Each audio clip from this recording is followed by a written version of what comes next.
Elon Musk comes out agreeing that we have exhausted our sources of AI training data. Let's discuss what that actually means. Welcome back to the AI Daily Brief Headlines Edition, all the daily AI news you need in around 5 minutes. We kick off today with a continuation of a discussion that really started in earnest at the end of last year. Elon Musk has weighed in, saying that he believes that AI models have run out of training data. Of course, there's been a growing opinion among AI experts that we've reached the saturation point of scaling pre-training data. Maybe most notably, last month, former OpenAI leader Ilya Sutskever said, "We've reached peak data and there'll be no more." The general premise is not that we've literally run out of data for models to ingest. It's that new troves of private data are likely to be duplicative of what's already contained in current training sets, so it doesn't add much of anything to the model.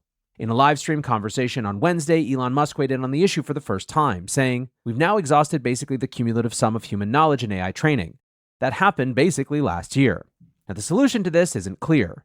Some experts think the industry needs to pursue new scaling models to improve AI. We've been talking a lot about reasoning mode or time-test compute. Others believe there's merit in generating curated synthetic data based on the output of leading LLMs. Musk believes that synthetic data could be a way forward, stating, "The only way to supplement is with synthetic data. AI will sort of write an essay or come up with a thesis, and then will grade itself and go through this process of self-learning." OpenAI hinted that they are already experimenting with this process during the launch of the O3 reasoning model. Their scientists quipped that they could instruct the model to improve itself, to which Sam Altman responded that maybe they shouldn't do that. There's also signs that synthetic data is already in heavy use. Gartner estimated that 60% of the data used for AI and analytics projects in 2024 was synthetically generated. Google, Anthropic, and Meta have all confirmed they are using synthetic data as part of their training. Microsoft provides a particularly interesting example with their Phi or Phi series of small models. Those models are trained using a mix of synthetic and real-world data that is carefully curated and labeled to create the minimum viable dataset. They're benchmarking off the charts relative to their size right now, which could suggest that training on synthetic data is a way of compressing models. Some labs are also using synthetic data as a cost-saving technique. AI startup Writer claims their Palmyra X004 model was trained entirely from synthetic data and cost around $700,000. There's even been some suggestion that labs might start holding back their bleeding-edge models to prevent rivals from using them as a source of synthetic data. Musk did warn that the use of synthetic data comes with a risk. He noted that hallucinations are difficult to weed out, particularly as models start being trained on information too complex for human data labelers. Musk said it was, quote, "challenging because how do you know if it hallucinated the answer or if it's a real answer?" He also discussed model collapse, the premise that using too much synthetic data risks the model degrading in quality. Musk confirmed that, quote, "when you start to feed a model synthetic stuff, you start to get diminishing returns." These tidbits of information could hint at some of the problems being encountered at xAI as they train the third generation of Grok.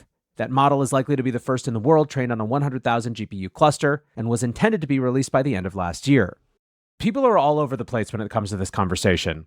Investor Saad Hashimi writes, "This has a mad gods outcome and I personally feel that my P-doom has gone up. Saddle up, it'll be a bumpy ride."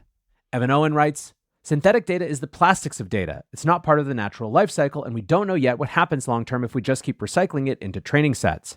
Very possible it creates hidden structures in the weights that manifest unexpectedly. Still, ultimately, it may be all that we have." Grok, and that's GROQ Grok, head of sales Sunny Madra writes, "Synthetic data or bust." It will be an interesting conversation to watch. For now, let's jump over to Google, where that company has consolidated more of their AI team into DeepMind as they prepare for a pivotal year.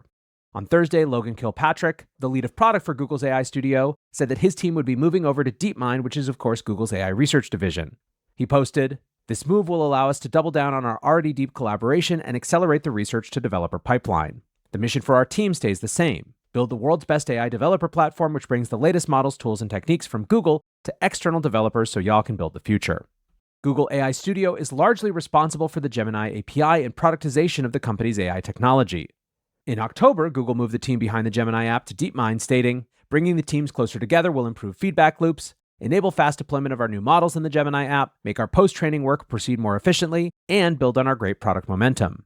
On this week's move, Gemini developer John Adogan remarked, "Our job will be making DeepMind's work publicly available in ways that wasn't possible before. While this is one of the biggest challenges in my life, it's potentially going to be the most rewarding." When asked for specifics of what was coming, she commented, "Better APIs, more open source, more tools, you name it." This, I think, follows what we've been hearing from Google, that the entire company is really focusing on AI as their most important priority. Alongside this announcement, we got the rollout of a feature called Daily Listen. It generates a 5-minute podcast for users based on their personalized Discover newsfeed. Essentially, it's a one-click version of NotebookLM's generative podcast based on a user's interests. I would expect to see a lot of features like this over the next year from Google, trying to bring popular AI features to a wider audience. Lastly today, a slate of little announcements. Frontier Labs are getting off to a quick start in the new year with a full slate of feature updates and announcements this week. Microsoft has released their 5.4 model, fully open source with downloadable weights on Hugging Face. The small language model only has 14 billion parameters, but outperforms OpenAI's GPT-4o Mini on benchmarks that test advanced reasoning and domain-specific capabilities. Of particular interest is the model's competitive performance as a coding assistant in a package small enough to run locally on consumer hardware. OpenAI, meanwhile, have launched an easier way to customize the tone of ChatGPT's outputs. Users can now select from options like chatty, encouraging, and even something called Gen Z. You could already do this with any LLM by providing additional prompting, but ChatGPT now allows you to bake in the tone using a system prompt. Anthropic introduced a similar feature last month, and I actually think that these sort of UX changes are going to be significant in terms of how normalized the use of AI becomes. Finally, xAI has begun testing a standalone iOS app for their Grok chatbot. Until now, Grok has been baked in as a feature on X. But as we've seen with OpenAI's advanced voice mode and vision capabilities for ChatGPT, having a standalone app allows for much more powerful use cases as an assistant.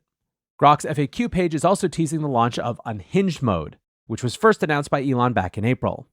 The page says the model is intended to be objectionable, inappropriate, and offensive, much like the amateur stand-up comic who's still learning the craft. I'm sure that will be completely free of controversy, but for now, that is going to do it for today's AI Daily Brief Headlines edition. Next up, the main episode.